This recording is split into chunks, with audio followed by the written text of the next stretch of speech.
ছিলেন ভাষার জন্য। আমার মনে পড়ে আব্দুল লতিফের সেই বিখ্যাত গান, ওরা আমার মুখের ভাষা।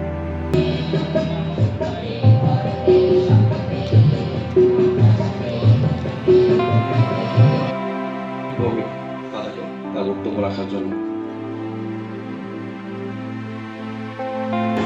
আমার আর বিশেষ কিছু বলার নেই, কারণ ছাত্র অভ্যুত্থানের পর থেকে যে পরিস্থিতি একটা তৈরি হয়েছে, এরপর থেকে আর এই অফিসে আমি ব্যক্তিগতভাবে আসিনি।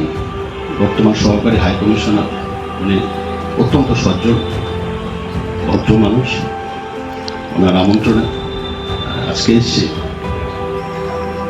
না আসার পেছনে অনেকগুলো কারণ রয়েছে। কারণ বিজয় দিবসের প্রেক্ষাপট প্রত্যেক বছর আলোচনা হয়, সবাই আপনারা জানেন। নতুন করে এটা আলোচনা আজকে প্রয়োজন বলে আমার মনে হয় না। শুধু শ্রদ্ধা নিবেদনের আজকে সময়, বীর শহীদদের শ্রদ্ধা নিবেদনের সময়, সেনাদের প্রতি শ্রদ্ধা নিবেদনের সময়। কিন্তু যে বাংলাদেশকে স্বাধীন করা হয়েছিল, যে স্বপ্ন দেখেছিলেন, সেই স্বপ্ন আজকে কতটুকু বাস্তবায়িত হচ্ছে? সত্যি কি বাংলাদেশ পূর্ণ স্বাধীনতা পেয়েছে? স্বাধীনভাবে কাজ করতে পারছে? আমাদের যারা পূর্বসূরি আছে বা আমাদের সবার অধিকাংশ মানুষের শেকড় আজও বাংলাদেশে। কিন্তু আমরা ক্ষতবিক্ষত হই যখন আমরা দেখি আমাদের পূর্বসূরিরা আক্রান্ত হচ্ছে, আমাদের মন্দির আক্রান্ত হচ্ছে। এইসব কারণে অনেক সাংবাদিক ভাই আমাদের জেলে আছে এখন। তো এই আজকের দিনে এগুলো আলোচনার বিষয়বস্তু না। যেহেতু আজকে আমাকে কিছু বলতে বলা হয়েছে, এগুলো আমার ব্যক্তিগত প্রতিভা, ব্যক্তিগত অনুভূতি। আপনারা অন্যভাবে নেবেন না। এসব কারণে আমাদের মন আজও ক্ষতবিক্ষত। আজকে যদি আমার কোনো সাংবাদিকের কোনো ব্যারিয়ার নেই, সারা বিশ্বের সাংবাদিকতার কাজ একটাই।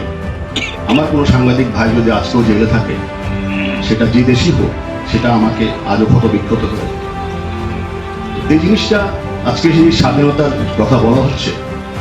স্বাধীনতা একটা জাতির পূর্ণ স্বাধীনতা, তখনই এটা আরো বেশি সাবলীল হবে যখন স্বাধীনভাবে সবাই থাকতে পারবে। ছাত্র অভ্যুত্থান এটা আরো একটা ইতিহাসের জন্ম দিয়েছে বাংলাদেশে। এটার পক্ষে বিপক্ষে গোটা বিশ্বে অনেক যুক্তি আছে, মানবাধিকারের অনেক প্রশ্ন আছে। এই প্রেক্ষাপটে আমার কোনো বক্তব্যই নেই। আমার একটি বক্তব্য যে আপনারা এখান থেকে যদি এইসব বক্তব্য পাঠাতে পারেন, বলবেন যে আমাদের যারা পূর্বসূরি আছে, আমাদের যারা ধর্ম আছে, তাদের যাতে কোনো ধরনের কোনো ক্ষতি না হয়। আমাদের সাংবাদিকরা ভাইরা যাতে, হ্যাঁ, কেউ যদি দোষ করে অবশ্যই আইন অনুযায়ী সাজা হবে, কিন্তু দীর্ঘদিন বছরের পর মাসের পর মাস যদি জেলে কাটাতে হয়, তো এই স্বাধীনতা কি সত্যি বাংলাদেশ চেয়েছিল? এই স্বাধীনতা কি সত্যি আমরা চেয়েছিলাম?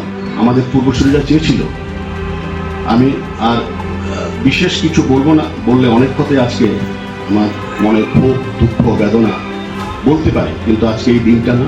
আমি আবারও বীর সেনাদের প্রতি আমার শ্রদ্ধা, এবং যেই বাংলাদেশের স্বপ্ন, স্বাধীনতার স্বপ্ন দেখেছিলেন, ভারত দেখেছিল, সেই স্বাধীনতা যাতে আজও একইভাবে সাবলীল থাকে, গণতন্ত্র যাতে সুদৃঢ় থাকে, সবার মত প্রকাশের অধিকার, সবার জীবনে বাঁচার অধিকার, ধর্মের অধিকার যাতে সুরক্ষিত থাকে,